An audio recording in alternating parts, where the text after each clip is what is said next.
Aku selalu percaya bahwa tidak ada yang kebetulan dalam hidup ini. Semua atas rencana Tuhan.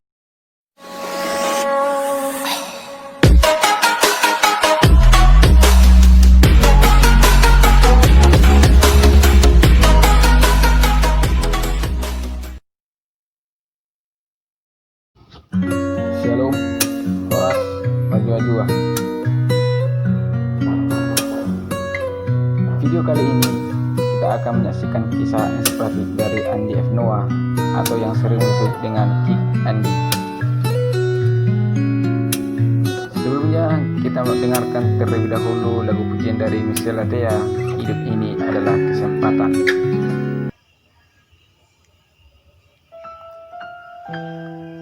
Selamat mendengarkan.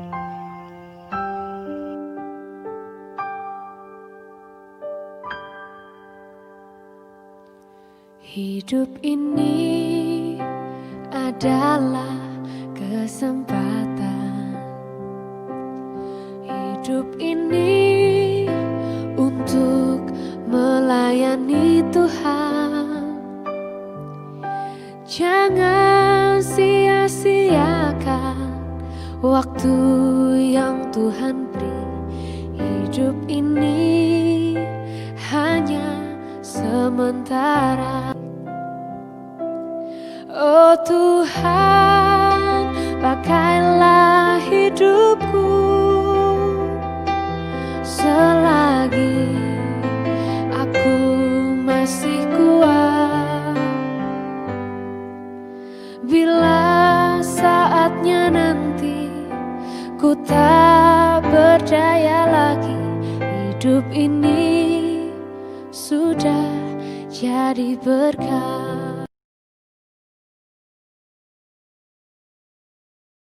Iya. Saya pernah ada dengar Om Andi itu waktu kecil pernah di Black Magic ya, diteluh ya. Disantet. Ya diteluh. Bahasa Indonesia yang benar itu diteluh. Iya itu. Disantet. Iya. Diguna-guna. Itu waktu kecil atau waktu? Apa salahku ya? Waktu kecil aku kan nggak punya dosa sebenarnya. Iya. Kok bisa sih? Ini cerita dari kakakku sebenarnya. Orang tua pernah cerita, tapi aku waktu ingin tahu lebih jauh tentang peristiwa itu nggak bisa konfirmasi karena kedua orang tua udah meninggal. Tapi kakak yang paling tua dia cerita. Jadi menurut kakak, waktu itu umurku sekitar 4 bulan. Nah, tiba-tiba aku mengalami sakit yang luar biasa, nggak mau makan, nggak mau minum susu. Itu waktu itu masih menyusui, nggak mau semuanya sehingga aku kurus kering. Dan dokter bilang sebentar lagi meninggal, tapi nggak tahu penyakitnya apa. Nah, kemudian ada kerabat yang usul, ini kayaknya bukan penyakit biasa ini. Ini ada black magicnya, ada guna-gunanya, ada santet, ada teluh ya. Orang tua sebenarnya nggak percaya, tapi setelah dokter bilang nggak ada sakit yang bisa dideteksi, didiagnosa, maka akhirnya mereka nyerah. Ya udah, coba kita lihat di orang pintar. Nah, ini menurut cerita kakak, orang pintar itu bukan profesor ya, ini dukun. Iya, dukun ya. Orang pintar itu dia taruh baskom, terus dia taruh tokek di dalam baskom itu. Nah, setelah itu katanya air berubah, terus muncul wajah seseorang. Ayah saya kaget karena wajah itu adalah wajah teman kantornya atau bahkan pimpinannya. Bingung dia. Terus kemudian orang pintar itu bilang, orang inilah yang meneluh. Bapak kenal ini? Iya, saya kenal. Ini kerabat kerja saya di kantor, bahkan atasan saya. Waduh. Nah, orang ini yang meneluh. Sebenarnya yang dituju adalah bapak, tapi meleset kena si kecil ini. Percaya nggak percaya, tapi karena katanya wajahnya muncul dan kemudian dianalisa oleh ayah saya, lalu apa dosa dia? Oh, ternyata persaingan dalam karir, karena ayah saya mulai dipercaya untuk menajak dan kemungkinan menggantikan orang ini. Kalau zaman dulu mungkin nggak ada pilihan terlalu banyak untuk kerja ya. Kalau sekarang gue dipecat sini, gue pindah sebelah banyak kerjaan. Tapi mungkin dulu satu orang kerjanya dari awal sampai akhir sampai dia pensiun. Nah, singkat kata, menurut dukun itu, bagaimana kita balas atau tidak? Maksudnya apa? Kalau saya tusuk tokek ini, maka yang meneluh bapak mati. Oh, kaget. Jangan. Tapi salah satu cara supaya anak bapak selamat, dia harus meninggalkan Pulau Jawa. Maka umur 4 bulan saya dibawa naik kapal ke Ternate karena orang tua saya memang tinggal dan besar di Ternate walaupun Noya Ambon. Baru berlayar, ini menurut cerita ibu saya ingat kalau itu. Baru berlayar meninggalkan pelabuhan di Surabaya, pelabuhan Perak, tiba-tiba saya nangis, minta minum, nyusu, disusun, katanya saya makan, dikasih suap bubur, saya makan lahap sekali. Sementara kerabat di Ternate, itu perlayaran kira-kira 10 hari, kerabat di Ternate sudah disuruh jemput karena kemungkinan anak ini akan meninggal di kapal. Karena begitu sengsaranya, saya udah kurus, sudah katanya ya, udah tulang belulang lah. Nah, begitu dijemput di pelabuhan Ternate, semua kaget. Loh, mana anak yang katanya kurus kering mau mati itu? Karena saya udah gemuk. Dalam waktu 10 hari itu pertumbuhannya pesat dan saya segar bugar. Nah, dari situ keluarga percaya bahwa memang ini soal teluh. Dan saya sehat sampai hari ini kan. Iya sih. Jadi katanya begitu cerita. Jadi nyaris kita nggak ketemu ini. Ya kalau ketemu pakai jai langkung. Aku datang juga sih, tapi jai langkung mau di ini ya. Terus akhirnya balik lagi ke Surabaya. Nah kemudian kami ke Makassar. Oh, ke Makassar. Iya. Karena orang tuaku berpisah, ya. Mereka bercerai. Kemudian ibu membawa aku dan kakak-kakak ke Makassar karena di situ ibunya tinggal. Nenekku. Iya. Nenekku itu tinggal di Makassar karena kakekku adalah kepala penjara di Bone.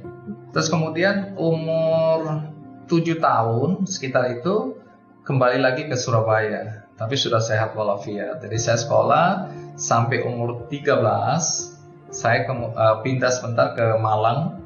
Kemudian ikut ayah saya. Jadi ayah ketemu lagi pada saat saya masuk SMP atau ST, sekolah teknik. Dulu saya STM, anak STM, jurusan mesin. Nah itu pertemuan pertama saya dengan ayah saya. Setelah sekian tahun saya nggak pernah kenal ayah saya. Ada sempet rasa kesal nggak sih sama ayah ditinggal begitu? Pasti ada struggle. Terlalu kecil untuk marah pada orang tua. Okay. Karena waktu itu ibu saya bilang bahwa mereka hanya berpisah sementara, ayahmu lagi kerja. Jadi fotonya tetap ada di ayah saya. Ibu saya kan tukang jahit, jadi foto ayah saya masih ada. Jadi kalau saya tanya mana, semua orang kok punya bapak, aku kok nggak punya. Ini ayahmu, cuma foto hitam putih itu satu-satunya. Jadi itu yang membuat saya merasa punya ayah. Saya nggak punya kemarahan karena ibu saya nggak pernah cerita jelek tentang ayah saya. Tapi kami akibatnya memang kami hidup menderita dari kecil ya. Ibu saya harus banting tulang sebagai single parent. Dia jadi tukang jahit, pernah jadi kasir di sebuah restoran, berangkat subuh-subuh diantar mobil sayur ya. Terus kemudian pulangnya nanti sudah malam. Jadi sisi positifnya itu membuat saya dari kecil sudah mandiri. Jadi ngurus cuci baju sendiri, setrika sendiri. Setrika dulu jangan pikir pakai listrik, dulu areng. Jadi harus subuh-subuh bakar areng dulu, kipas sama setrika ayam dulu yang beratnya yang ketulungan. Itu pagi-pagi saya sudah mulai setrika ya. Kadang-kadang masih basah pun kita setrika sampai baunya bau, ya tahu kan. Baju basah kalau disetrika kan baunya apek gitu kan. Nah itu yang saya pakai. Nah, pulang sekolah, pergi sekolah semua saya urus sendiri, sarapan, makan, masak bersama 2 kakak perempuan. Kakak perempuan belum kerja atau mungkin? Belum, kami jaraknya 22 tahun. Jadi kakak perempuan 2 ini dulu kelas 6, terus ada yang kelas 4, saya kebetulan kelas 3. Jadi kehidupan kami ya sama, saya bersama 3 kakak jalan. Tapi ada waktu di mana kehidupan makin susah, sehingga kakak saya dititipkan di asrama perempuan. Karena di asrama itu kan gratis untuk orang-orang miskin, ya, asrama Katolik. Nah, ibu saya sama saya yang kemudian tinggal di garasi rumah orang, tinggal di kamar pembantu. Di garasi rumah orang ada yang. Rumah orang. Kok bisa memperbolehkan? Karena itu pelanggan jahit ibu saya. Seorang ibu Nah ketika dia tahu kami susah nggak punya tempat, dia tawarin mau nggak tinggal di garasi. Nah garasi itu kami sulap, ada tempat tidur, kita masukin tempat tidur. Dulu kan amben istilahnya, jadi amben itu tempat tidur yang ringan itu loh, yang murahan gitu. Pakai klosok itu tikar. Nah, ada mesin jahit ibu saya di situ, ada tempat ini. Sekali-sekali kalau pulang dari atau Sabtu Minggu itu kan boleh keluar dari asrama. Jadi kakak saya pulang di situ. Jadi kami tinggal berempat dengan ibu saya itu sih. Nah kalau ada kakak-kakak ya kita gelar tikar di bawah, tidur di situ. Jadi ibu saya terima jahitan tetap. Itu ceritanya. Jadi masa-masa itu saya nggak punya ayah, tapi saya nggak marah sama ayah karena ibu saya nggak pernah cerita tentang hal-hal yang buruk tentang ayah saya. Aku waktu itu sempet juga Google nih Andi Agnoia gitu kan. Terus gue ada artikel-artikel, ada yang aku baca, ada yang nggak aku baca, banyak banget soalnya artikelnya. Nggak usah dibaca, nggak terlalu penting sebenarnya.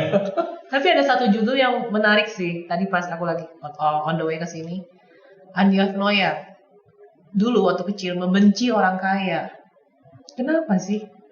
Itu bermula dari ya satu peristiwa. Itu pas saya lagi tinggal di garasi rumah orang. Jadi waktu kecil saya nggak punya sepeda, jadi senang sekali kalau dipinjemin sepeda. Satu hari ada teman saya seusia, dia naik sepeda terus dia bilang, kamu boleh deh pegang sepedanya. Dia digonceng. Nah pada saat kami sedang jalan, sepeda oleng karena jalanan rusak, terus agak minggir, nyerempet mobil, itu menghantam kaca spion, patah kaca spionnya.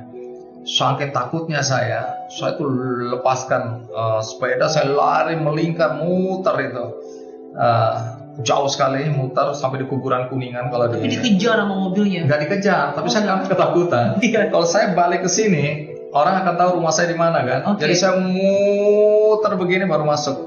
Begitu sampai di rumah, udah mau pingsan-pingsan, saya lari langsung masuk kolong karena ketakutan sekali. Berapa itu?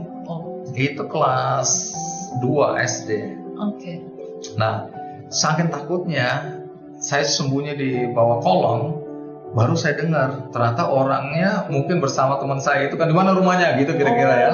Diantar ke rumah kami yang garasi itu. Saya dengar marah-marah dia, saya gemeter sekali. Ibu saya yang ngadepin. Nah setelah selesai ibu saya peluk saya, bilang nggak usah takut. Dia bilang gitu, kamu kan nggak sengaja. Nah ternyata si pemilik mobil itu kasar sekali, saya ingat, marah sekali. Saya saking ketakutannya nggak berani keluar, sampai ibu saya bilang udah keluar. Dia peluk, dia bilang kamu nggak usah takut, kita akan ganti spion itu. Karena spion itu zaman dulu 2.500 lah kira-kira, saya masih ingat. Itu mahalnya nggak ketulungan buat kami, itu makan sehari-hari juga berat ya, apalagi harus mengganti kaca spion. Nah setiap minggu ibu saya itu ditagih, jadi ada supirnya datang terus marah-marah nagih. Sampai segitunya sih? Nah, kenapa saya jadi marah sama orang kaya? Karena itu tadi kalimat, kenapa sih segitunya? Dia udah tahu kami miskin, tapi dia masih tetap memaksa untuk membayar ganti rugi kaca spion. Nah sejak itu saya marah sekali. Saya bilang orang kaya itu memang jahat semuanya. Pokoknya semua orang yang punya mobil jahat. Gitulah di dalam alam pikiran saya sebagai anak-anak. Itu orang-orang yang punya mobil itu orang-orang jahat semua.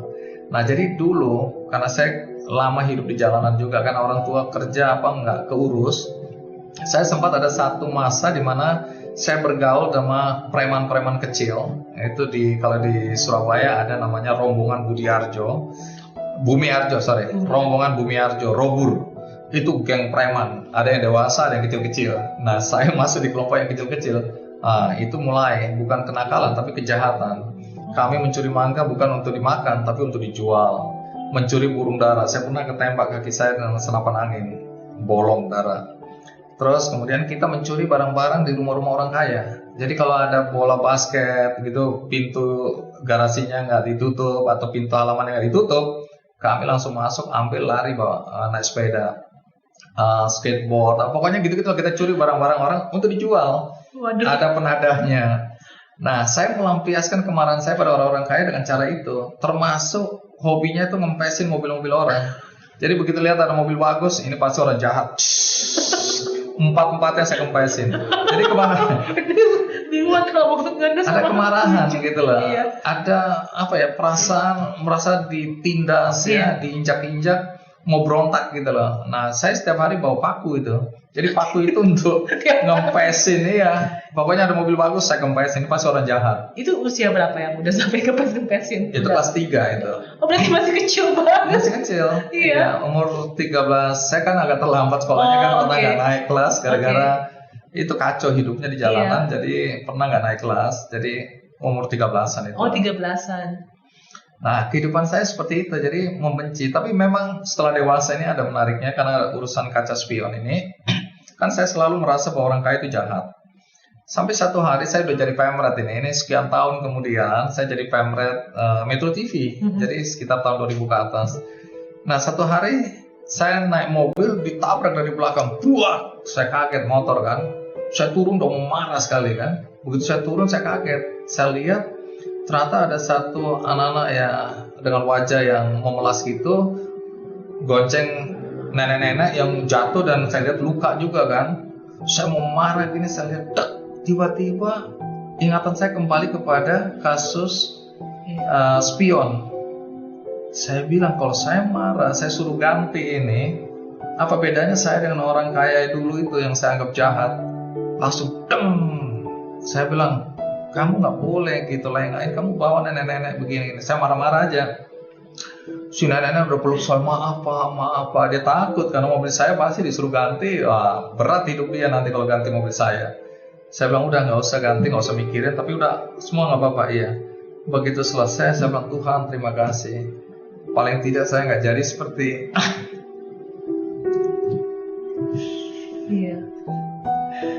tidak jadi seperti yang dulu orang itu lakukan sama saya. Jadi saya bilang, Tuhan terima kasih, hari ini saya bisa menahan diri untuk berbuat berbeda dengan apa yang orang perlakukan sama saya dan ibu saya dulu. Jadi ya ada cerita sedikit. Jadi cengeng nih. Tisu.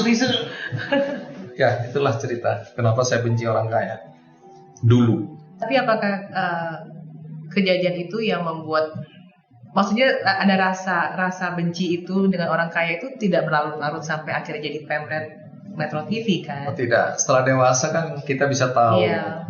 Bukan cuma orang kaya, ada juga orang yang tidak mampu yang jahat juga. Jadi jahat, baik itu tidak selalu berkaitan dengan materi. Jadi dari situ ya setelah dewasa ya kita bisa lihat banyak orang kaya juga yang baik ya, dan sebaliknya.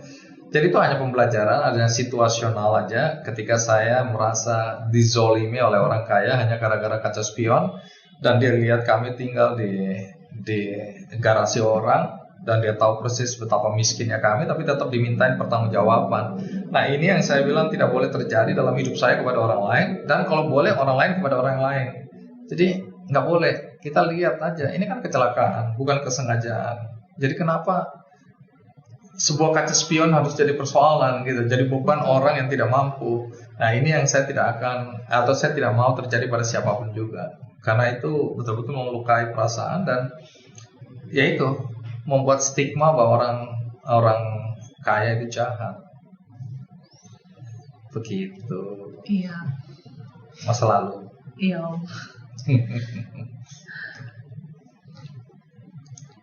Nah lalu saya jadi mulai makin memahami sih kenapa Om Andi akhirnya jadi socialpreneur, dan kenapa Om Andi sepertinya juga ya ada satu kejadian, mungkin saya nggak akan, biar Om Andi yang cerita di sini ya. Apa itu ya? Ada Om Andi tuh ada kayak, kalau menurut saya sih titik balik ya, kejadian di Uzbekistan ya, mau terbang itu loh. Karena itu ada pesawat mau jatuh. Dari pesawat mau jatuh terus, tapi dari awalnya dulu setelah kejadian itu akhirnya gimana gitu. Ini konteksnya dengan kehidupan religi ya. Iya. Jadi saya kan memang dari dulu itu artinya ketika hidup di Papua bersama ayah saya, kami tinggal di berdekatan dengan gereja. Iya. Nah, jadi beberapa orang selalu mampir ke rumah itu. Kami hanya sewa satu kamar dari rumah pemiliknya. Tapi rumah pemiliknya ini sering didatangin oleh katakanlah majelis gereja, orang-orang yang ke gereja. Nah, karena itu saya sering mendengar tentang di dalam gereja kan selalu cerita-cerita tentang kebaikan, kasih ya. Tapi dalam realitanya saya melihat dengan kepala sendiri, dengan mata kepala sendiri, bahwa apa yang disampaikan di gereja oleh orang-orang itu di dalam kehidupan nyata di luar gereja tidak sama. Jadi mereka mengajarkan kasih, tapi di rumah mereka mukulin istri. Saya bilang bagaimana mereka cerita tentang kasih kalau kemudian di rumah mereka kasar sama istrinya, kasar sama anak-anaknya. Dari situ saya bilang gereja itu tidak kemudian membuat orang menjadi baik. Dari situ saya memang bilang untuk apa kita ke gereja? Kalau faktanya orang-orang yang memimpin gereja sendiri tidak berperilaku sebagaimana yang diucapkan, ya, sebagaimana yang diajarkan dalam Alkitab. Saya kan pekerjaannya wartawan. Wartawan ini kan dilatih untuk kritis. Jadi kalau orang ngomong saya nggak selalu percaya. Pertama saya diajarkan untuk tidak percaya dulu. Oh gitu sampai ya? Dibuktikan bahwa apa yang diomongin itu bisa dipercaya. Jadi pertama-tama selalu curiga, ini benar atau tidak. Dan itu terlatih sedemikian rupa bertahun-tahun, sehingga kalau ke gereja, ketika pendetanya khotbah, aku bilang ini nggak masuk akal, nggak mungkin ya. Jadi ngomel aja ini sih, dan seterusnya. Jadi istriku bilang, Anino ya, ini kita lagi bicara tentang iman. Iman itu nggak usah terlalu kritis. Kamu kalau dengar Alkitab itu kan dengan iman kamu harus percaya. Oh itu aku percaya, aku bilang. Tapi ada hal-hal yang diucapkan pendeta yang menurut aku nggak masuk akal gitu loh. Ngarang-ngarang aja nih pendetanya. Nah istriku kan lama-lama terganggu. Dan aku juga terganggu. Nah ini mempertajam handicap aku dengan gereja. Nah sehingga satu hari kan anakku, istriku bilang, ayo dong ayah ke gereja dong. Udah kalian aja, ayah punya hubungan khusus sama Tuhan, gak usah harus lewat gereja. Nah istriku kan berharap kasih contoh dong supaya anak-anak juga ke gereja. Aku bilang, udahlah kamu aja ajak anak-anak ke gereja. Bilang aja ayahnya gak terlalu percaya, tapi anak-anak harus ikut ibunya. Jadi ini contoh yang buruk ya. Nah pada satu hari aku kan diajak oleh salah seorang pengusaha lah untuk ke Uzbekistan, karena di sana dia dapat proyek investasi ya untuk jaringan telekomunikasi dan hotel di sana. Nah dia bilang mau nggak ikut ke Uzbekistan? Wah menarik juga Uzbekistan. Berangkatlah kami. Di atas Maldives pesawat kami itu kena badai. Walaupun pilotnya ini jet pribadi ya, walaupun pilotnya orang bule, tapi hari itu bang hujan deras, kilat menyambar-nyambar. Jadi aku bilang ini pasti jatuh. Nah pada saat seperti itulah sebagai manusia biasa berdoalah Dino ya, Tuhan jangan jatuh Tuhan. Ini kalau nggak jatuh aku janji aku akan ke gereja. Jadi saking paniknya udah doanya cuma itu, Tuhan jangan jatuh please. Kalau nggak aku betul-betul ke gereja. Karena ini aku pikir dosaku apa sama Tuhan, yang paling yang nggak ke gereja itu. Lain-lainnya aku pikir kok aku orang baik-baik, tapi kalau apa dosaku? Oh nggak ke gereja sama Tuhan, aku ke gereja. Nah setelah saya sampai sana ya nggak jadi jatuh kan. Kalau jadi jatuh kan kita jahit langkungan ini sekarang. Nah nggak jadi jatuh, pulang. Nah, terus aku bilang sama anak istri, minggu depan kita ke gereja ya. Kaget lah istri. Hah? Benar nih? Iya udah kita ke gereja. Kok tumben? Nah, tapi dia senang, jadi nggak mau nanya-nanya lagi. Aku ini kalau aku cerita malu juga nih. Masa setelah mau jatuh baru ke gereja. Nah, tapi lama-lama kan nggak tahan. Aku bilang, kamu tahu nggak? Dan istriku bilang, kenapa kok ada berubah gitu tiba-tiba? Nah, kemudian satu hari aku nggak tahan, aku cerita. Kamu tahu nggak kenapa aku ke gereja? Kenapa? Pesawatku hampir jatuh. Hah? Kapan itu? Aku ceritain. Tunggu. Dia bilang, hari apa persisnya? Aku sebut harinya. Jam berapa? Nah ternyata pada hari dan jam yang sama istriku ngajak anakku berdoa. Coba sini. Dia bilang, kita doakan ayah supaya ayah ke gereja. Aku bilang, serius? Iya. Aduh, tolonglah kalau aku di atas pesawat jangan lagi berdoa macam-macam. Ini jantungan ini, aku bilang gitu. Udah jangan lagi doa-doa setelah kalau lihat aku masih di atas pesawat ya. Pokoknya jangan. Nah, ternyata apapun juga cerita, boleh percaya boleh tidak, tapi itu terjadi dalam hidupku. Itu peristiwa mau jatuhnya pesawat di dalam perjalanan ke Uzbekistan. Sampai sekarang nih masih ke gereja? Sekarang udah mulai otaknya miring lagi, ya. Sampai pendetanya suka bilang, Pak Andi, kapan ini masa saya lihat cuma ibu terus yang ke gereja nih? Pendetanya bilang, saya saking paniknya cuma bilang, hehehehe, ulang balik gitu aja kan. Lama-lama aku bilang, ayo harus dijawab kan. Aku bilang, Pak Pendeta, kalau nggak ada domba-domba sesat seperti aku, pendeta kerjanya apa? Nanti Pak Pendeta nggak punya kerjaan loh. Biarkan saya jadi domba-domba yang sesat dulu supaya Pak Pendeta ada kerjaan. Aduh, sudah gini Pak Andi, udah pokoknya Natal Pak Andi harus kesaksian. Nah, jadi aku balas dengan biasanya kalau Natal atau hari-hari besar agama, aku kesaksian di gereja. Jadi itu menebus dosanya. Andi ketemu dengan Mbak Retno, istrinya Om Andi, gimana ceritanya? Itu pagar makan tanaman. Hah? Aku tanamannya, dia pagarnya. Jadi kenal pertama kali waktu aku magang sebagai reporter Tempo, majalah Tempo. Iya. Jadi waktu itu aku masih kuliah. Terus di kampus ada pengumuman, siapa mau jadi reporter part time untuk buku apa dan siapa orang Indonesia. Jadi menulis jadi reporter. Dosenku waktu itu wartawan Tempo. Iya. Terus dia pasang, siapa yang mau gitu kan. Tadinya baca gini, teman-teman bilang, ayo kita tes. Akhirnya semua teman-temanku tes, aku nggak ikut. Kenapa? Aku pikir, aduh persaingan pasti ketat sekali. Habis sekampus heboh mau ikut itu, kakak-kakak kelasku semua mau ikut. Aku bilang, nah kita kan waktu itu aku baru tingkat 3. Udah nggak ikutan deh, gitu kan. Nah, tapi satu hari ada teman terakhir yang mau menyerahkan naskah setelah dia wawancara. Jadi itu kita harus wawancara seseorang, hasilnya diserahkan ke Tempo untuk kemudian diseleksi berdasarkan tulisan. Jadi tesnya itu. Oke. Nah, terus teman sekelasku bilang, Aninoya anterin aku yuk ke Senen. Waktu itu kantornya Senen, kantornya Tempo di Senen. Aninoya anterin dong. Ngapain? Aku mau nyerahin naskah nih. Kamu wawancara siapa? Disebutkan satu tokoh yang dia wawancara. Terus sepanjang naik Metro Mini menuju ke Senen, kami kampusnya di Lenteng Agung. Aku bilang, coba aku lihat kamu nulis apa sih? Nah, begitu baca-baca, aku bilang, aduh tulisan jelek kayak gini. Ini kalau aku yang nulis jauh lebih bagus gitu kan. Oh, jadi makin pede nih kayaknya. Harusnya aku ikut ini kalau saingannya begini-begini aja kan. Untungnya mungkin Tuhan memperlihatkan aku tulisan yang jelek itu. Nah, akhirnya aku, aduh gimana caranya mau ikut tapi udah terlambat, ini hari terakhir. Nah, sampai di kantor Tempo, kemudian anak itu nyerahin, diterima oleh salah seorang sekretaris dari pimpinan redaksi di situ. Nah, terus aku bilang, Mbak, aku boleh ikut nggak? Ikut, udah terlambat tutup hari ini. Tolong Mbak, aku kepengen ikut, boleh nggak? Kasih waktu lah, boleh. Ini kan masih siang waktu itu kan. Tunggu ya, saya tanya dulu pimpinan proyeknya. Begitu masuk, dia keluar lagi. Ya udah, tapi harus jadi sekarang juga.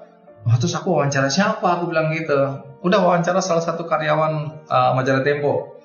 Dipinjemin mesin take. Habis wawancara terus pinjemin mesin. Jadi aku kerjakan di kantor Tempo. Selesai aku kasih. Tepat pada tanggal ulang tahunku, 6 November tahun 85, datang surat bilang bahwa Anda lulus tes, Anda diterima. Terus aku tanya temanku yang tadi, kamu gimana? Gua nggak diterima. Nggak diterima, dia ngomel-ngomel, lu sih ikut-ikutan jadi gua nggak diterima. Nah, tapi singkat kata, tanda tangan itu sekretaris yang terima aku, dia yang tanda tangan bahwa aku diterima. Nah, itu 6 November 1985. Udah jadilah aku karyawan. Nah, gaji pertama itu yang ngasih sekretaris itu. Gaji pertama. Tapi kan ini sebulan kemudian kan, jadi kerja. Jadi udah 2 minggu kerja, minggu 3 kan kami diurus oleh sekretaris ini. Lama-lama aku pikir lucu juga nih sekretaris ini. Di prospek. Agak gendut-gendut gitu tapi lucu lah. Terus aku bilang nekat kan, aku kok seneng banget sama dia, kayaknya jatuh hati kan. Terus ngomong sama teman-teman, aku bilang punya pacar nggak dia? Lu gila lu, itu anak tentara itu, jangan main-main lu, gitu kan. Jadi takut juga, tapi namanya udah kepalang jatuh hati kan. Begitu dia lewat satu hari aku sendirian, kamu lagi ngapain? Lagi ngetik mbak. Terus, mbak, kalau nanti gajian mau nggak saya ajak nonton? Kamu anak kecil genit dia gitu kan. Di mana-mana dia pergi gitu. Dasar gitu kan. Pergi dia. Nah pas gajian, aku kan terima gaji udah takut lah, nggak berani lagi ngajak kan. Tahu-tahu dia bilang, kamu serius itu ngajak aku nonton? Belum serius mbak. Oke, tapi bayar sendiri-sendiri ya. Jangan mbak, aku yang bayar, aku bilang gitu. Ya udah kamu nanti bayar ininya, makannya aku. Nah, udah akhirnya jadi nonton bareng. Nggak ada mesranya sama sekali, aku takut sama dia. Dia lebih tua, gajinya lebih gede. Tentu bang, aku masih mahasiswa, dia udah kerja. Pulangnya dia bilang, ayo kita makan. Iya, kan ada Kentucky di Metropol itu dulu Megaria kan. Aja, yuk kita makan, ada Kentucky. Wah itu aku keringetan sekali. Keringetan terojos. Kenapa? Seumur hidup aku belum pernah makan Kentucky. Karena mahal kan. Mana mampu aku makan Kentucky. Wah dia udah lihat aku pucat-pucat. Udah tenang kan. Aku bilang aku yang bayar. Baru agak lega. Walaupun baru terima uang. Tapi ini kan uang untuk 1 bulan. Ini naik turun angkot itu kan perlu biaya juga. Karena kita harus bayar sendiri. Pestanya pun. Nah ini memalukan juga sih. Pakai uang istriku, karena aku bilang aku gak punya uang untuk kawin, ini gimana kalau kita mau kawin? Udah tenang aja, aku punya uang tabungan. Dan uang tabungan dia itu 5 juta dia pakai untuk kawin kami. Jadi ongkos perkawinan kami waktu itu 5 juta rupiah. Itu di Cikini kami. Makannya apa semua dia yang ngurus 5 juta. Jadi aku punya utang banyak juga sama istriku. Beli rumah pertama kali BTN. Dia bilang kita harus punya rumah nih. Aku bilang oke, tapi tipe berapa? Dia bilang ya kita coba tipe 54 waktu itu BTN. Ukur, aku bilang aduh ini nanti nggak punya uang aku DP-nya. Dia bilang nggak, terus nggak lama dia bilang tapi sebaiknya kita punya tipe 75. Makin panik aku. Dia bilang udah gini aja, aku bayar DP, kamu yang angsurannya aku ingat 113.000 rupiah. Aku bilang dari mana uang? Aku punya uang tabungan karena dia dulu dapat dapat dari saham gitu ya. Di Tempo ada satu PT Pikatan, dia dapat dividen. Nah, uang itu dia simpan. Nah, kemudian itulah uang untuk DP rumah pertama kami. Atas nama aku ya ini. Rumahnya kan kita belum kawin, nanti kalau nggak jadi aku ya pasti lah nanti kalau kita jadi kawin kita tinggal baru aku yang bayar angsurannya. Dan itu terjadi, akhirnya kami tinggal di BTN situ di Ciputat sana. Dan itu pertama kali aku punya rumah sendiri, belum pernah merasakan hidup di rumah sendiri. Kami itu dari kontrakan satu ke kontrakan yang lain, dari kamar yang satu ke kamar yang lain, nggak pernah hidupku punya rumah. Dan aku bilang, aduh Tuhan begini rasanya punya rumah sendiri, kita bisa apa-apain sendiri gitu kan. Aku bilang sama istriku, ini rumah kita selamanya nih. Andinonya nggak boleh, kita harus punya mimpi lebih besar. Aku bilang enggak, ini udah terlalu besar buat aku. Nggak boleh dia, kita harus punya rumah. Ini rumah pertama kita tapi bukan rumah terakhir. Nah tapi itu bagus juga, memacu aku untuk terus berupaya untuk hidup yang lebih baik. Terus sampai akhirnya peningkatan karir dari Om Andi itu sendiri, titik baliknya mulai pas kapan? Kan ibaratnya kayaknya dari tadi ngomongnya susah, terus bisa sampai sekarang itu gimana ceritanya? Aku selalu percaya bahwa tidak ada yang kebetulan dalam hidup ini. Semua atas rencana Tuhan. Kenapa begitu? Kalau dulu aku marah sama Tuhan ini gak adil. Aku ini anak bungsu. Kenapa hidupku begitu susahnya? Aku lahir ketika orang tuaku susah.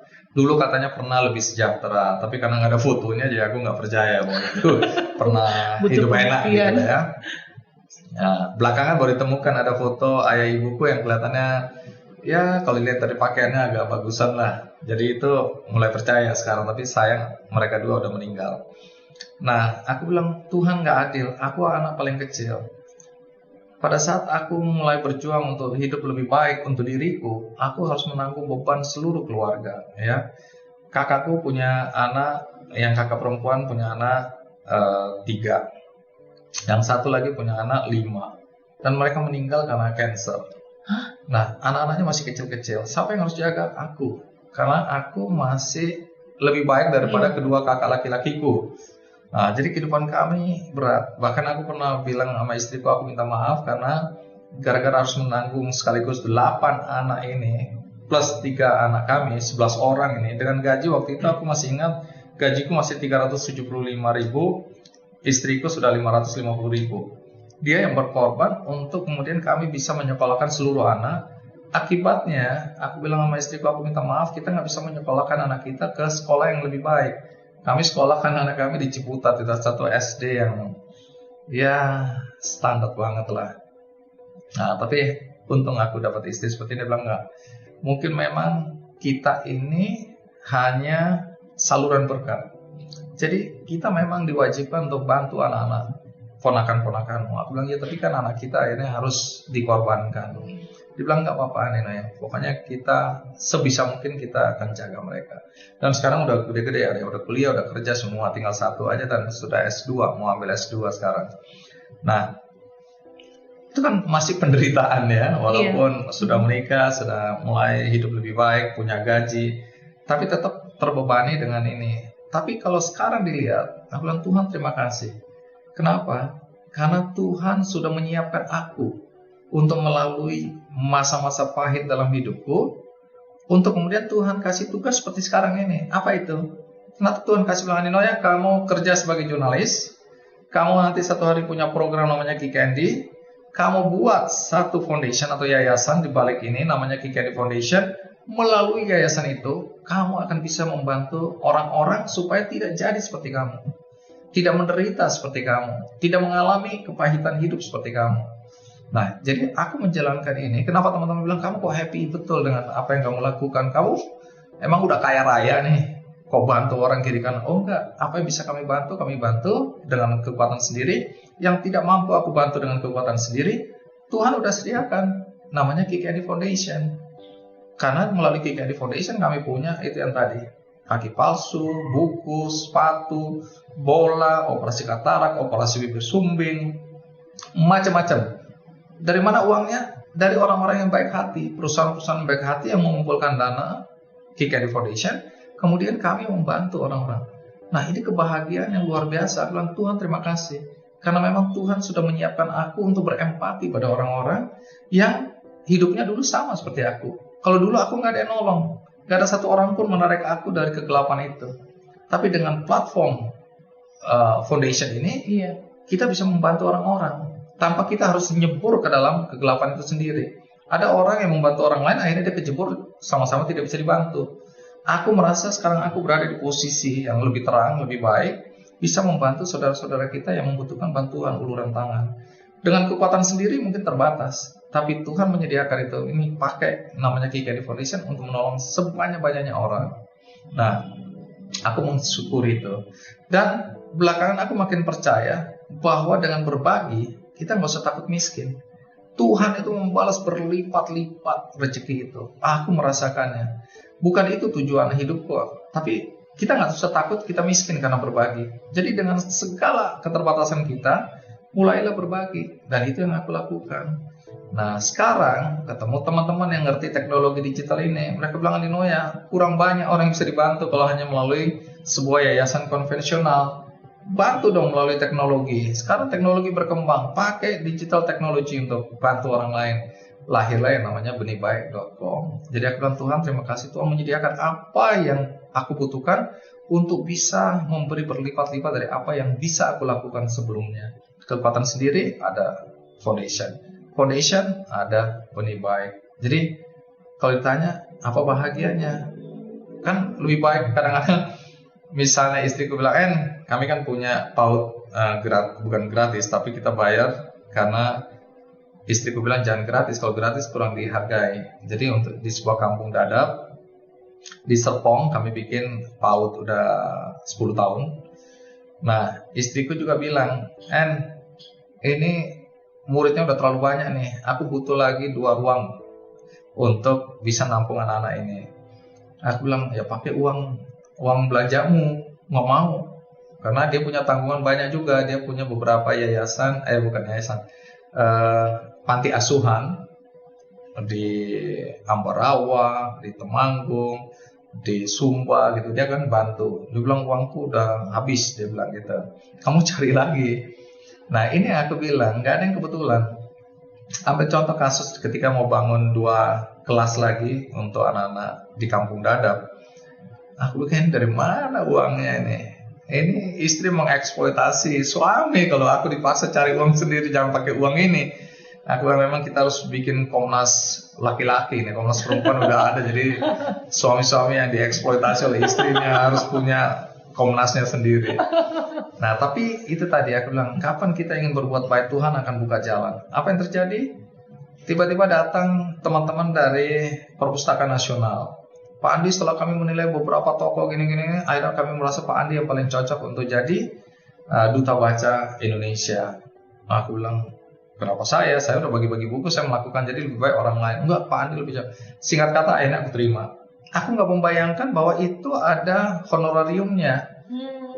Dari perpustakaan kemudian Pak Andi ternyata ini kami menyediakan honor gitu loh. Begitu aku lihat memang honornya sekitar 100, tapi ada potongan ini termasuk pajak, jadi 87 atau 89. Terus aku tanya istriku, kamu butuh uang berapa sih untuk bangun 2 kelas itu? Ya sekitar 80 juta. Tuhan udah kasih, langsung tak kasih, udah bangun aja itu. Nah kadang-kadang gitu kami geli sendiri. Iya ya, kalau 80 juta itu kita pakai sendiri, mobil kita bisa lunas. Ada sebagian kredit kita bisa lunasi. Ini belum lunas, tapi ada uang yang kemudian kita serahkan ke orang untuk dibuatkan kelas. Aku bilang enggak. Istriku ini, kalau aku sih ya juga ya. Istriku bilang, tapi memang ya kita ini saluran berkat. Itu bukan uang kita. Itu uang untuk membantu orang lain. Ya sudah, kita happy aja. Kadang-kadang mikir, aduh kalau dapat uang itu harusnya kita bisa jalan-jalan. Itu kan uang milik kita gitu lah. Tapi kita bilang enggak. Rezeki kita akan ada, kita harus percaya, kita imani bahwa Tuhan akan membalas berlipat-lipat. Dan itu terbukti. Aku gak pernah kesusahan apapun sekarang ini. Berlebih tidak, tapi susah jauh. Jadi kita harus percaya bahwa Tuhan punya rencana dalam hidup kita, dan rencananya selalu baik untuk kita. Amin. Begitu, ini pendeta yang bicara. Pendeta Andino ya. Om Andi juga, kenapa sih sekarang sering pakai topi gitu? Ini karena AC nih, kalau gitu? enggak masuk angin, udah botak. Bener-bener botak. Bener, emang Lo emang nggak pernah nonton? Emang nggak tumbuh lagi gitu, maksudnya emang pernah jadi pelontos atau emang gimana gitu loh? Jadi ada cerita. Ini bermula dari satu hari aku dulu SMS ya, di SMS oleh temanku di London. Jadi ini teman perempuan dari kami, sama-sama reporter di Bisnis Indonesia. Aku pernah kerja di surat kabar Bisnis Indonesia. Nah dia bilang Andino ya, main-main dong ke London. Aku pengen ketemu nih, ajak Upi istriku. Terus aku bilang, Pi, boleh juga ya kita ke London ya? Ayo. Ya udah kita ke sana. Dia bilang nanti kita main-main lah ke beberapa daerah di Inggris sana. Iya. Nah, pas kami ke sana, dalam perjalanan dari kereta api London ke Scotland, waktu itu kami mau ke Scotland, terus tiba-tiba dia nangis. Dia nangis. Aku bilang, loh, kenapa nangis? Aku mau cerita. Dia bilang, kenapa? Aku kena kanker.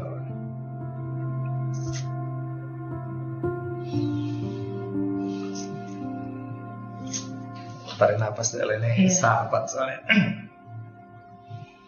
Aku kena kanker, katanya dia. Oh ya, stadium berapa? Stadium 3B. Itu artinya mendekati 4, dan biasanya 4 itu peluang hidupnya kan kecil. Oke, kanker apa? Payudara. Di perut, di kandungan. Nah, dalam perjalanan, selain menceritakan bahwa dia kena kanker, dia bilang, kalau hidupku singkat, aku ingin berbuat baik. Kalian berdua itu sudah melakukan banyak sekali perbuatan baik. Sementara aku merasa hidupku selama ini kok untuk diriku sendiri. Gimana sih, bisa nggak kalau aku bikin yayasan seperti kalian? Jadi dia mau ikut jejak kami untuk berbagi melalui yayasan. Aku bilang gampang sekali, bikin aja yayasan. Akhirnya diskusi, singkat kata pulang dari sana dia sempat ke Indonesia, dia bikin yayasan di Magelang karena dia tinggal di Magelang. Padahal dia udah menyediakan satu coupling di dekat rumah dia. Dia bilang nanti kita rumahnya berdekatan dong, kamu beli nih, aku udah beli tanah, nanti kamu beli dari aku supaya itu rumah kita berdekatan satu halaman. Karena itu ada gunung merbabu di sana dan sawah indah sekali kan. Kamu tinggal sama aku dekat-dekat aku. Iya, aku bilang. Karena kalau aku liputan ke London, aku biasa tinggal di rumah dia. Dia itu kepala seksi BBC London. Namanya Menut Suwondo. Namun rupanya kanker ini mulai menggerogoti kesehatan dia. Dia 2 kali pulang ke Indonesia. Dia bilang, aku mau kemo di Indonesia, mau berobat di Indonesia. Kalaupun aku harus mati, aku mau mati di Indonesia. Aku nggak mau mati di London atau di luar negeri. Nah, waktu pulang terakhir itu dia habis kemo, botak. Terus dia lagi sedih-sedih. Dia bilang, udah ayo pakai baju kita jalan-jalan. Apa di kamar terus gini kan? Ayo. Nah, tahu-tahu dia cuma pakai bandana gitu keluar. Aku bilang, ini cewek nih. Aku bilang, hei, kamu nggak malu nih botak begini? Emang kenapa? Kamu malu? Aku botak? Enggak, kamu kan perempuan. Enggak, aku nggak malu. Nah, itu adegan-adegan yang kemudian pada satu hari dia udah nggak kuat sekali. Waktu dia lihat rambutnya tumbuh lagi, dia bilang, kamu pegang dong rambutku gini. Rambutku udah tumbuh. Terus dia bilang, kamu berani nggak botak kayak aku? Aku bilang, nggak mau, aku nggak mau botak. Aku bilang, karena trademarknya Kick Andy dulu kan kribo. Nah, tapi ini kan mungkin nyangkut di dalam alam bawah sadarku. Tantangan untuk botak. Kamu berempati dong sama orang-orang yang kena kanker, kata dia gitu kan. Aku bilang, nggak mau aku bilang gitu kan. Nah, satu hari aku lagi ngobrol sama temanku, jurnalis senior. Kita lagi diskusi mengenai bagaimana kita melihat orang. Apakah kita lihat dari kemasannya atau kita lihat dari isinya? Kami kecewa karena banyak sekali orang menghormati atau menghargai orang karena kemasan. Iya.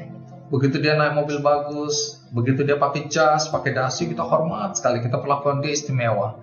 Begitu dia pakai sendal, pakai baju butut, katakanlah begitu, kita langsung merendahkan dia, tidak menghargai dia. Jadi kita hanya melihat orang dari kemasan, dari tampilan. Nah, waktu itu kami mengambil contoh adalah satu tokoh agama sebenarnya.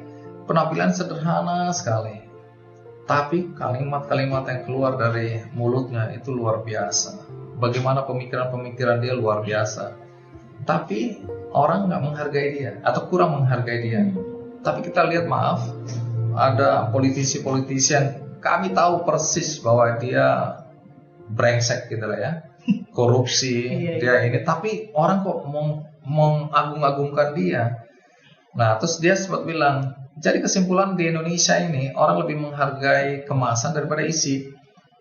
Dia bilang, kakak Andi biar sepintar apapun, sebaik apapun juga, tapi kalau nggak pakai kemasan seperti sekarang mungkin orang nggak menghargai juga. Maksudnya apa? Contoh kribo, misalnya, wah, kakak Andi dikenal kribo. Coba botakin, jangan-jangan semua orang lari, nggak mau nonton Kick Andy lagi. Kepikiran lagi. Nah, sampai satu hari kami di Tasmania, di Australia sana. Aku lagi merenung kan, biasa resolusi tahun baru ini, tahun depannya bagaimana, refleksi lagi ke belakang, lihat cerita tentang sahabatku ini, Menu. Tiba-tiba aku bilang, kenapa aku nggak berani? Coba aku tes saja. Kalau aku botak emang kayak tutup, apakah orang nggak menghargai aku lagi? Gitu kira-kira. Karena sekolah, kribo gitu, trademark gitu. Nah, akhirnya aku bilang sama anakku yang kecil, kamu ke bawah ke resepsionis, pinjam gunting gede. Kenapa ayah? Ayah mau botak. Ih, ayo ya, keren. Anakku provokator gitu kan. Ayo ya. Jangan bilang-bilang ibu, pasti ibu marah gitu kan. Akhirnya kami ke kamar mandi, dia yang gunting, krok. Begitu aku keluar, semua istri bilang, aduh ya, ngapain? Aku bilang saya, terus lama-lama istri bilang, kamu ganteng juga, botak gitu, udah gini aja terus. Nah, kebetulan istriku kan aktif di Yayasan Yayasan Kasih Anak Kanker Indonesia, jadi yang ngurusin anak-anak kanker. Kamu berani nggak sekali-sekali berani gundul untuk berempati dan ngumpulin dana donasi? Terus aku bilang, aku mau gundul terus. Iya deh, kamu gundul terus, keren. Jadi setiap hari sekarang dikerokin terus ini supaya gundul. Tapi karena gundulnya ini kalau kena AC dingin langsung. Dan istriku bilang, kamu pakai koplo juga keren kayak anak muda. Ya pakai koplo lagi kan. Jadi trademark. Jadi akhirnya ya seperti ini. Jadi kalau bicara soal gundul suka sedih karena aku pernah ceritakan ini memang di KND dan nangis karena sahabatku ini udah nggak ada. Dia dikubur di Magelang, tapi yayasannya masih jalan karena semua uang tabungannya dia pakai untuk yayasan yang menjalankan kakaknya. Oke, Om Andi ini kan lika-liku hidupnya tuh seru banget dan menginspirasi banget sih. Mulai dari lulus STM, terus kuliahnya juga nggak nyambung lagi. Jurnalis ya. Jurnalistik itu panjang ceritanya. Itu panjang sih ceritanya. Lalu DO pula sampai akhirnya bisa menjadi pimpinan redaksinya Metro TV. Nah, dari sebegitu banyaknya pengalaman memimpin, pasti memimpin banyak karyawan. Ada apa? Boleh nggak sih? Apa sih nilai-nilai yang Om Andi bawa tuh di dalam pekerjaan gitu loh? Value apa sih yang harus dimiliki? Dan mungkin tips gimana bisa mimpin segitu banyak orang gitu? Iya. Aku juga kadang-kadang nggak percaya bahwa anak lulusan STM kemudian drop out ya tingkat 3 dari sekolah tinggi publisistik itu bisa memimpin Metro TV misalnya di redaksinya. Dan itu kan pencapaian tertinggi bagi seorang jurnalis adalah ketika dia bisa menjadi pemimpin redaksi. Dan aku sudah sampai di sana. Nah, kalau dilihat sebenarnya satu kesadaran bahwa kita ini selalu punya kekurangan. Aku anak STM, kemudian tadi sekolah juga nggak lulus. Aku sadar bahwa aku tidak akan mampu bersaing, apalagi dengan teman-teman yang lulusan luar negeri, ya lulusan universitas terbaik di Indonesia. Jadi aku menyadari bahwa dalam pendidikan itu aku kurang sekali ya, berbanding dengan teman Indonesia. Nah, kalau aku tidak mengakselerasi kecepatanku untuk belajar, maka udah pasti aku akan kegilas oleh zaman. Nah, dari kesadaran itu dari reporter, orang lain kalau dikasih tugas sampai 3 aja sehari, udah mengeluh, udah marah-marah. Aku bilang sini kasih aku. Kenapa? Aku punya kesadaran bahwa semakin banyak aku melakukan kegiatan peliputan, satu, semakin terasa keterampilan jurnalistikku. Kedua, aku punya akses banyak ke orang-orang penting. Jadi aku bilang sini, ketemu orang itu, wah aku mau sekali, aku pengen kenal dia, pengen belajar dari dia. Nah, itu aku tanamkan sejak reporter, bahwa aku pendidikannya udah kalah. Jadi jangan kalah dalam karir atau pekerjaan. Jadi orang lain 3 jangan ngomel, aku bilang sini, 5 pun aku bilang ayo, sepanjang aku masih bisa, aku bilang sini. Dulu dikasih tugas atau tanggung jawab sampai 3, gajinya masih 1, semua orang bilang aku bodoh. Andinoya, ngapain lo 3 jabatan lo pegang, gaji lo cuma 1? Goblok betul lo. Oh enggak, aku terima kasih dikasih kepercayaan ini karena aku belajar. Jadi kesadaran itu ada sejak awal. Kemudian aku beruntung juga bertemu sama Rudy Hartono. Tahu Rudy Hartono? Pemain bulu tangkis? Untung tahu. Tahu dong. Yang lain pasti nggak tahu. Millennials nggak tahu. Karena ini di zamanku. Ketahuan gue berapa. Jadi Rudy Hartono itu juara All England 7 kali berturut-turut, plus 1 kali lagi setelah dikalahkan oleh Lim Swee King, dia ke-8. Satu hari aku ketemu sama Rudy Hartono. Pak Rudy, wah ini yang di TV, saya tahu ini, Andinoya ya, Pak Andi. Iya Pak Rudy.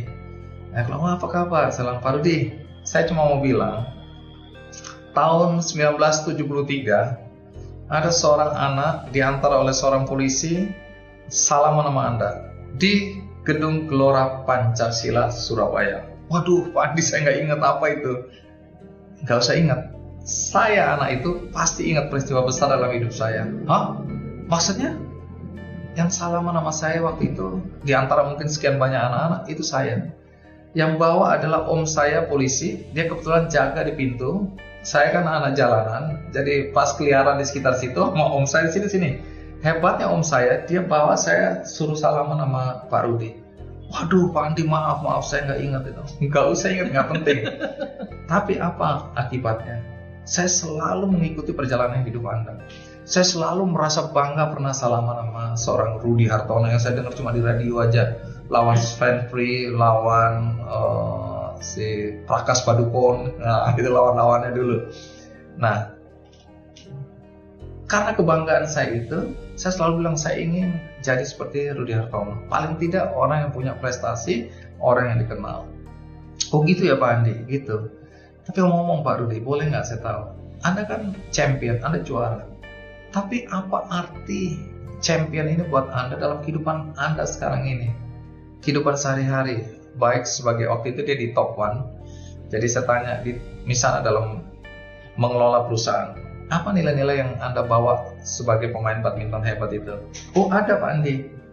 Menarik, saya mau belajar. Terus dia bilang, gini, kita duduk dulu, saya cerita sedikit. Dia bilang begini, dulu semua orang, anak-anak, orang dewasa datang, Pak Rudi, saya ingin jadi juara seperti Pak Rudi, hebat gitu. Bagus. Oke, ya gimana caranya?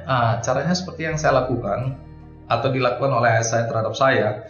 Dari umur 13, saya itu harus bangun jam 4 pagi. Kemudian lari sekian kilometer, angkat berat, angkat beban, terus kemudian main badminton.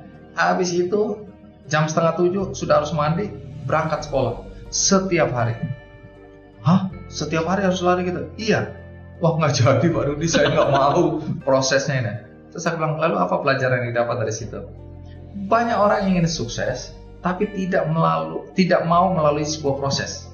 Maunya instan. Hari ini bangun tidur udah jadi sukses. Hari ini buka usaha, besok udah kaya raya. Dalam kehidupan nyata nggak ada itu. Kecuali kita lahir dari anak konglomerat, bangun tidur, atau baru lahir kita udah kaya raya, orang tua kita. Nah, dia bilang, jadi banyak sekali orang tidak mau melalui proses. Keberhasilan yang hakiki, itu adalah ketika seseorang sudah melalui proses itu. Dia akan tahan lama di situ. Nah, dari situ aku belajar bahwa proses ini penting. Karena itu aku, kayak sekarang misalnya, dengan umur segini, umur 60 tahun, disuruh bikin startup yang namanya benipai.com. Aku nggak ngerti sama sekali dunia milenial ini, tapi aku belajar. Karena proses ini penting untuk dilalui. Aku nggak bisa jumawa bilang aku udah dewasa, aku udah ngerti ini, nggak ada. Semua harus melalui proses. Kalau tidak, ini akan instan jatuh, bubar. Banyak kan kita lihat orang kembang api mercusuar, wah semua orang mengidolakan, tato hilang. Kita lupa bahwa zaman ini pernah ada ini. Kenapa? Semua instan. Nah, itu nggak langgeng menurut Rudy Hartono, dan aku percaya. Kedua Pak Andi, saya dulu kalau serven ini, itu selalu memikirkan apa yang orang ini atau lawan saya akan lakukan. Jadi saya mikir keras, ini dia mau ngapain. Nah, kemudian saya ketemu Tan Yo Hok, katanya pelatihnya dulu. Tan Yo Hok bilang, Ruth, lu nggak perlu mikir apa yang lawan lu mau lakukan sama lu.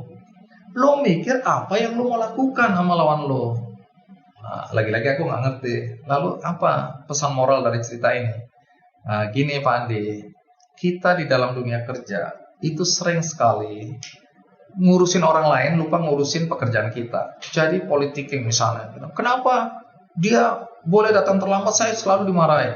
Kenapa dia dikasih jabatan itu, kenapa saya tidak? Kenapa dia dapat bonus, saya tidak? Itu boleh ngobrol-ngobrol, kenapa saya, dan seterusnya. Akhirnya apa? Dia sibuk ngurusin orang, dia lupa mengembangkan pekerjaan dia sendiri atau menjalankan pekerjaan dia sendiri. Akibatnya apa? Dia nggak kemana-mana. Orang lain sudah sukses, dia nggak kemana-mana karena dia nggak menyelesaikan pekerjaan dia. Karena dia sibuk ngomongin orang, ngaturin orang. Itu sering terjadi dalam kehidupan, terutama dalam pekerjaan. Jadi lebih baik apa yang menjadi tanggung jawab kita selesaikan dengan baik.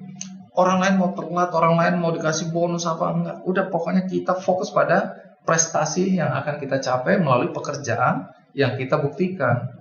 Nah, jadi nggak usah ngurusin orang lain lah, kita ngurusin apa yang harus kita kerjakan. Dari situ pasti akan bisa berkembang. Nah, itu cocok lagi buat aku. Nah, prinsip-prinsip semacam itu yang aku selalu pegang. Om Andi sendiri sekarang masih sibuk di Kick Andy aja atau ada kesibukan yang lain? Oh, kesibukannya banyak. Ya, Wow. tapi memang Kick Andy saat ini menjadi pusat kegiatannya karena selain programnya ada Kick Andy Foundation. Iya. Jadi ada kegiatan-kegiatan di balik layar. Behind the scene banyak sekali kegiatan sosial. Dan yang paling baru adalah kegiatan membuat crowdfunding platform benihbaik.com. Benihbaik.com. Iya. Benihbaik.com itu jadi seperti model yang kalau ada yang butuh bantuan, jadi kita bisa donasi ke sana gitu ya. Iya. Jadi ini memanfaatkan teknologi digital. Jadi bagaimana kalau melalui Kick Andy Foundation kan memang masih terbatas ya, karena orang-orang yang membutuhkan bantuan itu biasanya mencari akses. Nah, ada yang tahu bahwa Kick Andy Foundation punya misalnya kaki palsu gratis untuk saudara-saudara kita yang membutuhkan tapi tidak mampu membeli. Kemudian kami juga punya program buku untuk anak-anak ya. Kami bagi-bagi buku ke seluruh Indonesia. Kami juga punya bola. Kami berbagi bola untuk klub-klub bola di kampung-kampung ya, di desa-desa. Nah, kalau Benih Baik ini membuat akses untuk mendapatkan bantuan itu semakin mudah. Kalau dulu orang mau minta bantuan harus cari Andi Noya atau tim Kick Andy Foundation gitu kan. Kalau nggak ketemu nggak bisa. Nah, kadang-kadang ada orang datang ke Metro TV mau ketemu Andi Noya atau tim Kick Andy. Kenapa? Mau minta kaki palsu, minta ini. Nah, itu kan mereka harus datang, harus ketemu, harus minta. Atau lewat website, nggak semua orang ya masuk ke website. Tapi dengan aplikasi yang ada, kemudian website mobile yang kami punya sekarang, maka platform ini bisa diakses. Orang mau minta kaki palsu misalnya ada di benihbaik.com. Orang sakit, anaknya jantung bocor, mau minta bantuan bisa. Karena kami mengajak serta orang-orang yang selama ini punya hati untuk juga bisa berbagi melalui platform ini. Kadang-kadang ada orang bilang, aku pengen bantu orang, tapi siapa yang aku bantu? Dia nggak tahu. Tahu, aku mau bantu Palu, misalnya ada gempa atau longsor kemarin di Banten. Aku mau bantu, tapi lewat siapa ya? Nah, sekarang nggak usah bingung, lewat benihbaik.com. Bisa dipercaya nggak? Nah, karena semua orang bilang, Andi Noya selama ini kan punya kegiatan sosial, jadi bisa dipercayalah. Nah, itulah yang menjadi kekuatan dari benihbaik.com. Trust. Jadi orang nyumbang karena waktu dia nyumbang sekaligus kelihatan. Misalnya dia nyumbang 30.000, 10.000, 100.000, itu langsung kelihatan di layar. Jadi dia juga tenang. Oh, uangku sudah masuk. Nanti penggunaannya kami laporkan juga di situ. Uangku dipakai untuk apa sih? Nah, nanti dia lihat, oh dipakai sudah untuk atau disalurkan sudah dan seterusnya. Nah, itu kekuatan dari sebuah crowdfunding platform yang menggunakan teknologi digital. Oke, Om Andi, thank you banget buat waktunya. Ada yang mau disampaikan nggak nih untuk kata penutup? Iya, saya selalu mengajak setiap orang untuk menyadari bahwa hidup itu singkat. Kita nggak tahu kapan kita akan meninggal, kapan akan pergi selama-lamanya. Kalaupun kita hidup lama-lamanya, sepanjang-panjangnya, tetap aja itu adalah perjalanan yang singkat. Karena itu, berikan makna dalam perjalanan hidupmu. Lakukan sesuatu yang baik, sesuatu yang bermanfaat bagi orang lain, yang memberikan dampak positif bagi orang lain, ya. Sehingga hidup kita betul-betul kita isi dengan sesuatu yang bermakna. Nah, gitu guys. Jadi, kalau dari saya, kita tuh harus bisa menanam kebaikan selagi masih ada kesempatan.